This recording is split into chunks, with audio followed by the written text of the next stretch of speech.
Ó, rapaz, rapaga, tava tudo lindo no criptomercado, tudo lindo na macroeconomia de uma certa forma, até sair um dado que, cara, jogou, eu diria água, eu diria que jogou piche no chopp da galera. Jogou piche no chopp da moçada. Mas a questão é, será que não tá rolando um overreacting em cima disso? Né? É tão ruim quanto pensam? Vamos ver depois da vinheta, claro. Então, vai.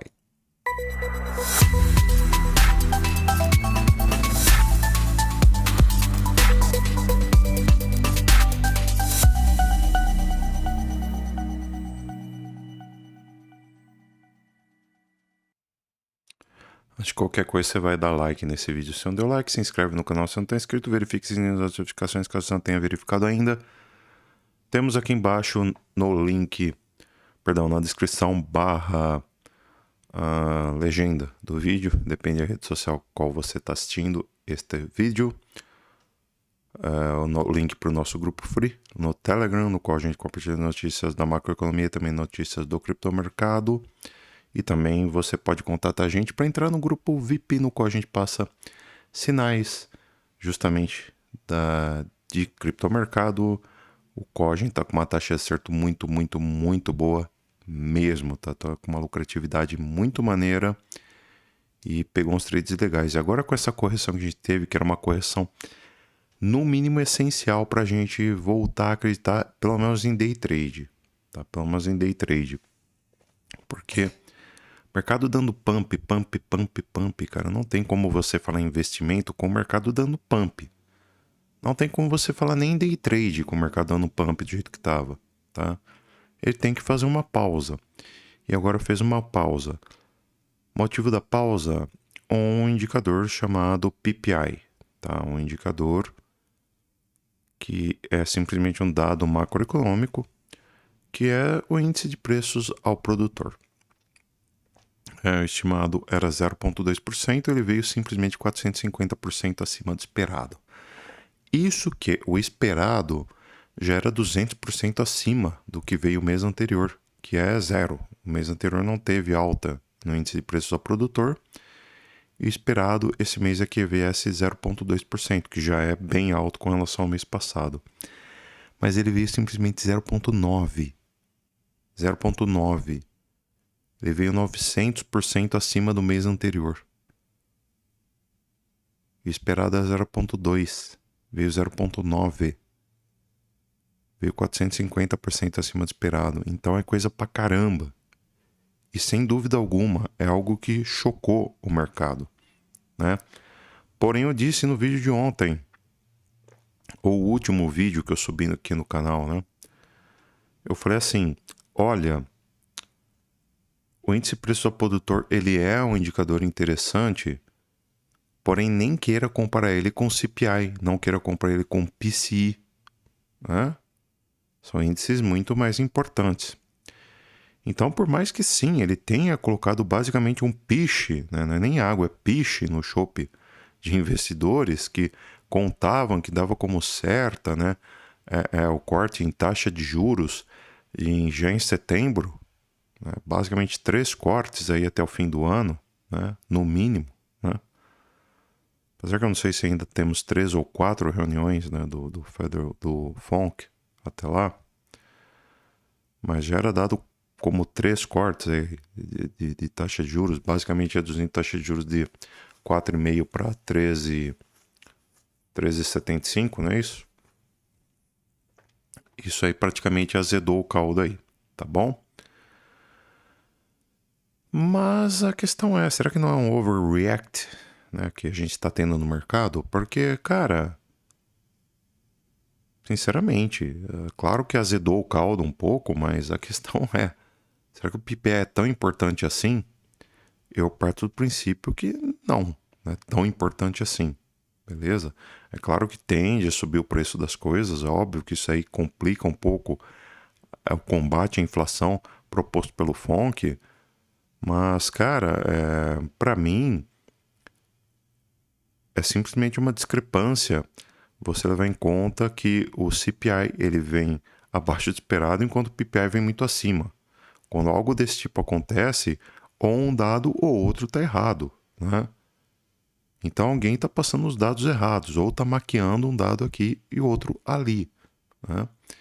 Então é algo que tem que ser revisado ainda, é algo que para mim não é nada certo, tá? Começa por aí. E mesmo que seja certo, cara, aquela coisa, a política tarifária do Trump está chegando agora, está batendo a porta dos Estados Unidos agora. Então pode ser que tenhamos uma inflação realmente penosa agora por conta dessa política tarifária do Trump, que ele já está começando a negociar, pelo menos com os países, os principais parceiros comerciais dos Estados Unidos, China, México, Canadá e tudo mais, já está começando a negociar, a União Europeia também, né? E negociar taxas aceitáveis. Então, assim, pode ser que no final desse ano a coisa complique um pouco, a inflação suba, mas a tendência é que lá para março do ano que vem essas novas taxas ajudem a frear um pouco a inflação e normalize um pouco a situação aí, tá? Então, assim, em um curto prazo, claro que isso deve pesar sim para o mercado. Porém, em um prazo médio, a tendência é que realmente a situação volte a regularizar, tá? Então, sim, para mim, há um overreact nessa situação toda. Beleza? Então, vamos ver. E essa queda mercadológica? Será que é simplesmente o fim da tendência de alta? Acabou, agora já era. Vamos reverter, vamos para baixo com tudo. Acabou. Esquece, o sonho acabou. Bitcoin em 150 mil, nevermore. Cara, não, tá? A gente já vai ver o que tá pegando. Então é o seguinte. Pesquisa iniciais por seguro-desemprego veio um pouco abaixo do esperado, o que não é bom, tá? Mas também, por outro lado, veio acima da semana passada, então isso acaba sendo bom. Então tem essa também, os dados de emprego estão ruins, de certa forma, né? O payroll, o último payroll veio abaixo de esperado, ou seja, estão criando menos vagas de emprego do que era esperado, então a tendência é que seja necessário um corte em taxa de juros para dar uma aquecida no mercado, até nesse ponto aí, evitar possíveis recessões, né, que o pessoal fala muito, né?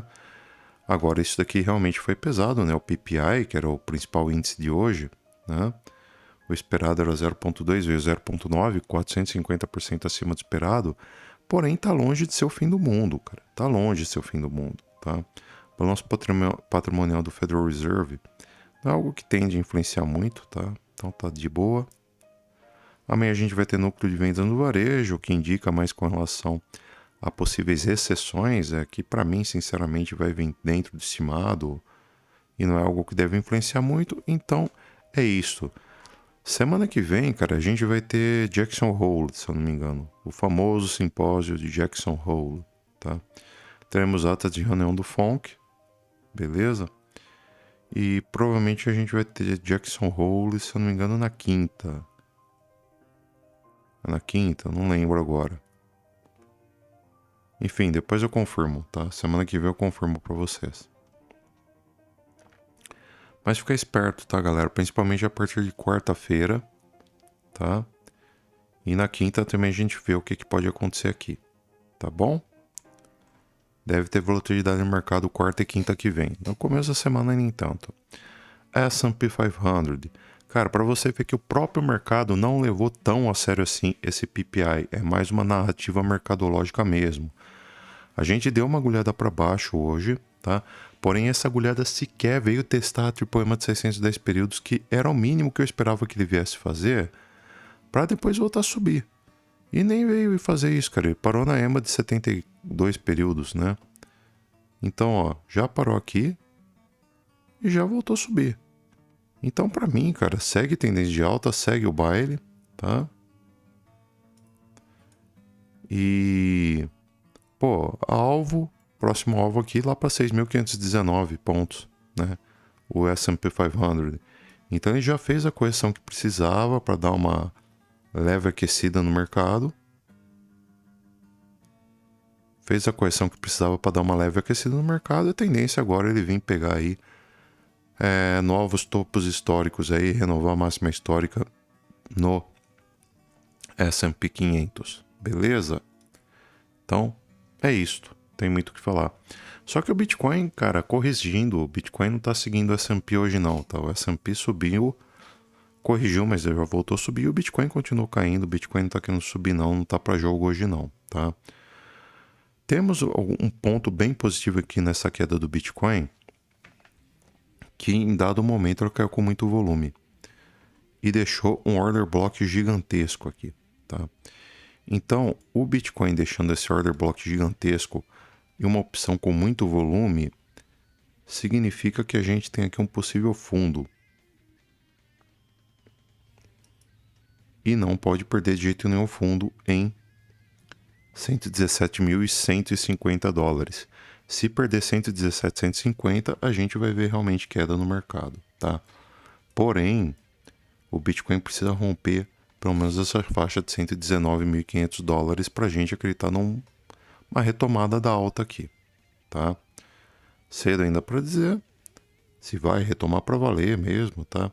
Eu esperaria, na verdade, até ele superar aqui, ó, 122.200, na verdade. Se romper 122.200, aí sim eu acredito que a gente pode realmente surfar aí uma nova máxima histórica, quem sabe superando aí, quer dizer, certamente superando 124.600 dólares aí, que é a atual máxima histórica aí do Bitcoin, né? Feita ontem, dia 13 de agosto, né? 13 de agosto o pessoal brinca. Dia 13 não, dia 14, né? O pessoal brinca aí que 13 é dia de cachorro louco, né? Mas... não, foi dia 13. Dia 13 aí. No dia do cachorro louco foi o dia que o Bitcoin fez a alta histórica dele, né? O pessoal brinca, dia do cachorro louco, mas foi dia da alta histórica do Bitcoin. Por hora, né? Mas se o Bitcoin superar 122.200, é to the moon. Beleza? Pra mim é to the moon. E aí não tem que segurar o Bitcoin. Aí vai pra 125, 130 mil fácil. A questão é, eu falava, né, do Bitcoin 125 mil e por pouco não pegou precisamente 125 mil. Falava, ó, Bitcoin romper aqui, ó, 122.400, tem alvo lá em 125. E raspou em 125, hein? Raspou. Por muito pouco não pegou 125. Vamos ver aí. Tendência que ele venha pegar, tá? Tendência que ele venha pegar sim.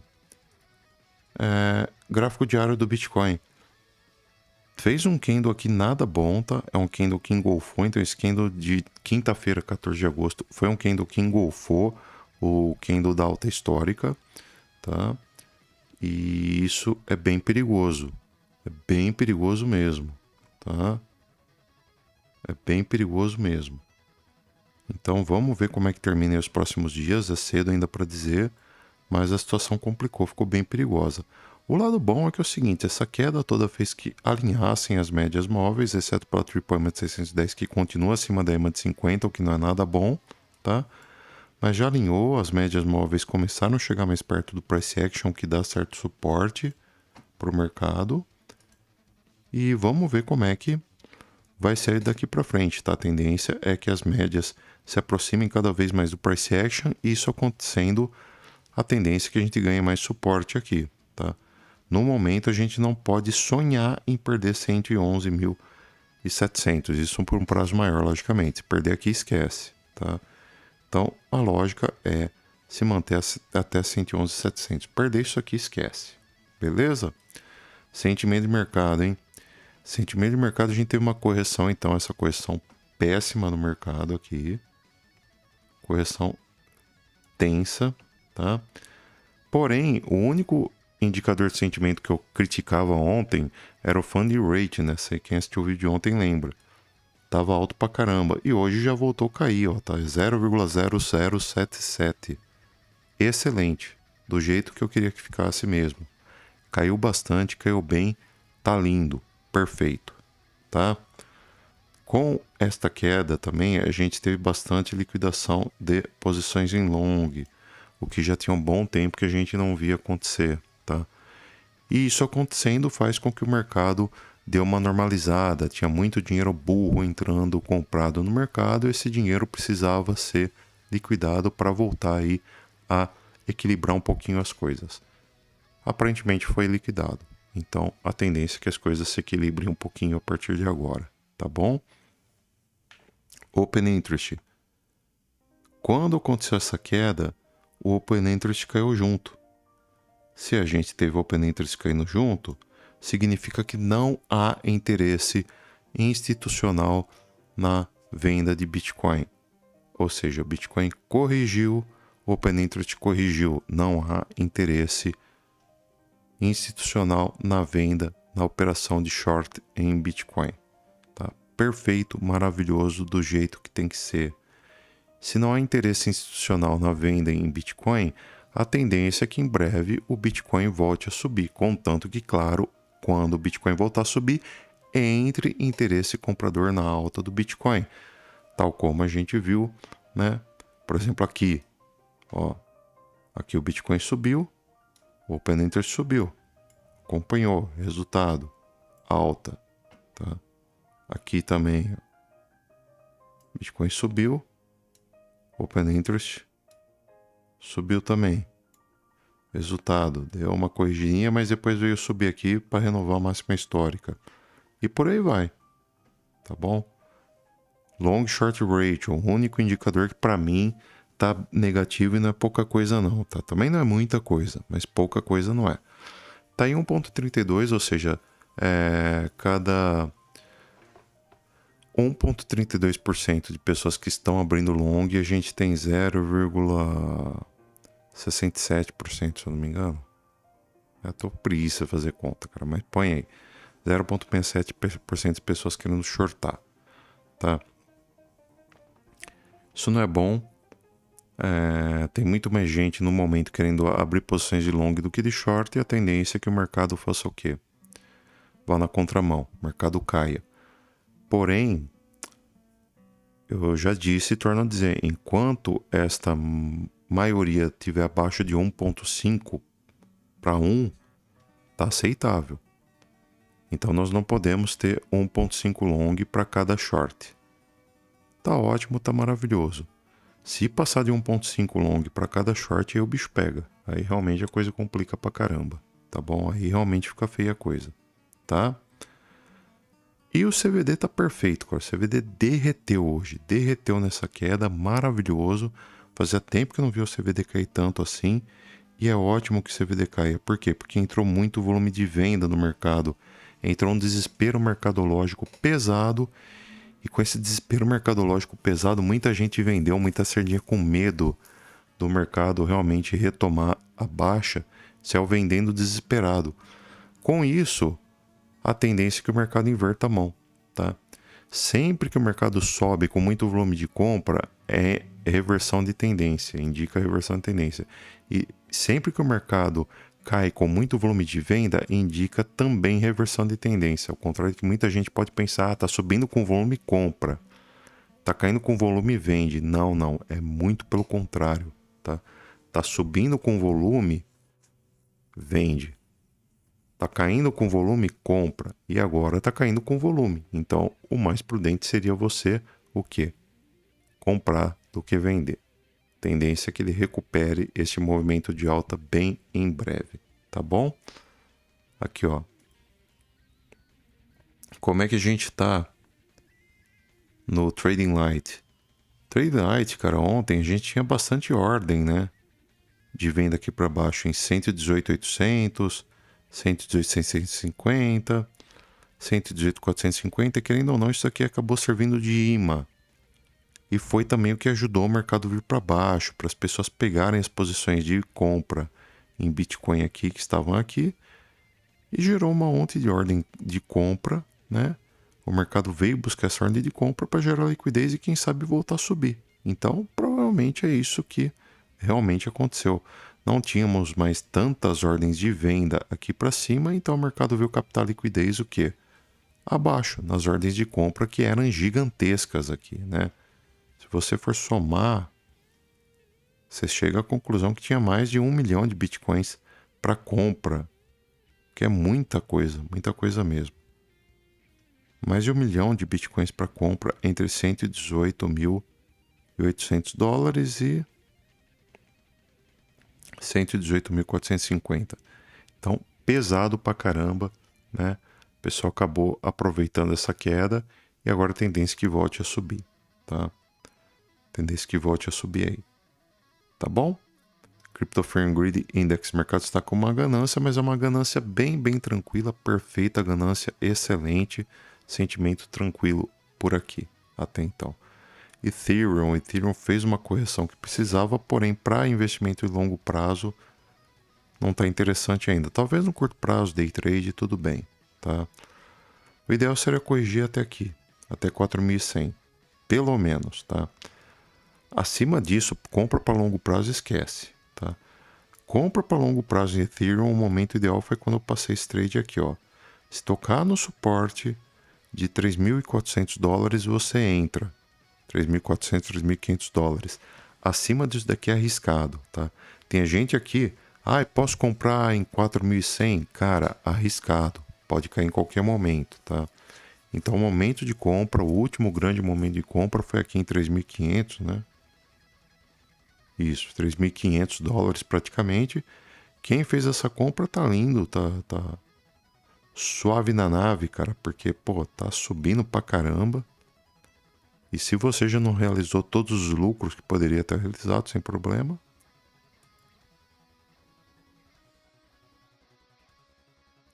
você se deu muito bem. Tá com 26% de gain até o momento, tá? XRP que fez um topo decrescente e isso é perigoso. Daria para fazer um triângulo aqui, mas e a preguiça, hein? Então tá aqui, tá no SLTB a XRP. Se romper LTB superando 3,36, é uma boa entrada, hein? Para aí vem pegar 3,66 e de repente até alvos maiores aí.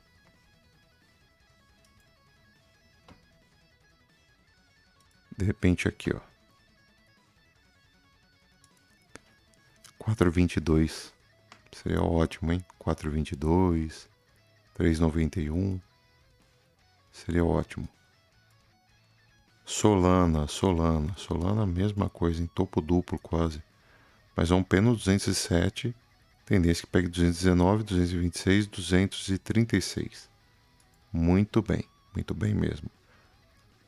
Solana indo muito bem, obrigado. Ada Cardano, eu falei no vídeo ontem, cara, qualquer correção que ela fizesse,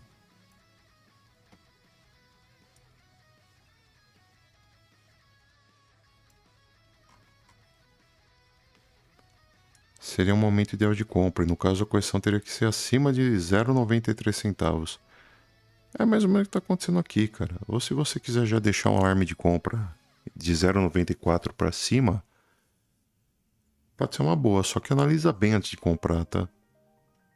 E o ideal é isso, cara, comprar acima da LTB, tá? Então, assim, tava esticadíssimo ontem e hoje ela realmente voltou aí a dar oportunidades excelentes de compra. O único problema aqui é o seguinte, essa order block que ela tem, ó. Então, muita atenção antes de sair por aí comprando ADA Cardano como se não houvesse amanhã. Porque ó, a gente tem até 1017 para comprar e vender, tá? 0,93 até 1,0197.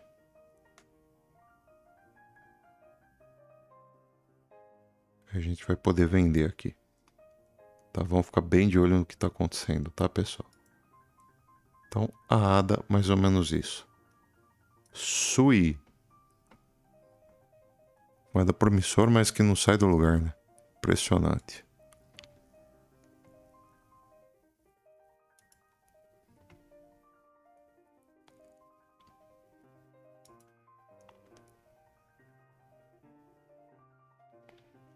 Bom, resistência no gráfico, isso é fato, basicamente até 4,31, tá?